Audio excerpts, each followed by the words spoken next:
Finally guys અમે આવી ગયા છે કોસ ઉપર સીમમાં, અને આ છે આપણા અશોકભાઈ કોસમાં પાણી કેવું આવી રહ્યું છે? કોસમાં તો બહુ જ પાણી છે, તમે જોઈ શકો છો. તારે બતા દેજો હા, કેટલું બધું પાણી છે. હા તમે જોઈ શકો છો. પેલી ફાર માટે જવા માટે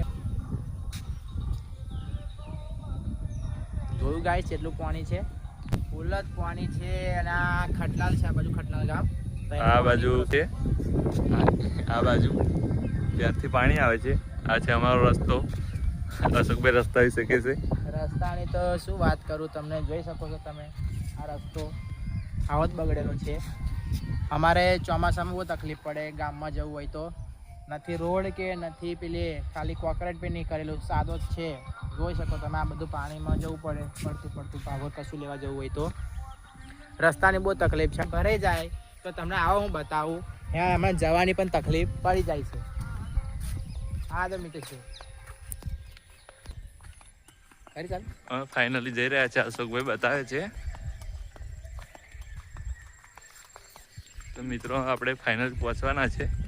હા બતાવી દો મિતેશભાઈ. આવે જુઓ, અહીંયા હાલમાં તો પાણી ઓછું છે. આ બાજુ હા તમે જોઈ શકો છો. અહીંયા તો અશોકભાઈ પાણી બતાવે. આટલું ઓછું છે. હા, અને જો થોડો વધારે વરસાદ પડી જાય તો અહીંયા પાણી ભરે જાય છે. અહીંયા રસ્તો છે અમારો, હા અહીંયા જ પાણી બધું ભરે જાય છે. કેડ હમું માથોડું પાણી ભરે જાય છે. આ પાણી બતાવી દેજો કેવું આવે છે આ બાજુ. હા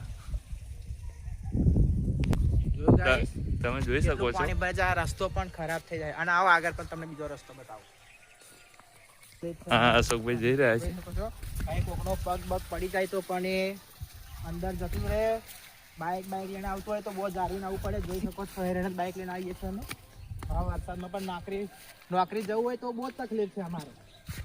આ જોઈ લો, જો ગાઈસ, આ તમે જોઈ લો, તમારી જાતે જુઓ કેટલો ખરાબ રસ્તો છે. તમને પેદલ જવું હોય ચાલતા તો પણ તકલીફ પડે તો ઘણો. બાઇક એવું તો નીકળે જ નહીં. ચોમાસામાં કોઈ બીમાર થઈ ગયું હોય તો પછી અમારે ઊંચકીને જ લઈ જવું પડે. તોય ઊંચકાઈએ તોય પણ અમારે જાળવવું પડે. તો કે પગ હપસી જાય તો સીધું પડી જ જવાય. આગળ આવો મિતેશભાઈ, રસ્તો બતાવીએ આપણે એમને.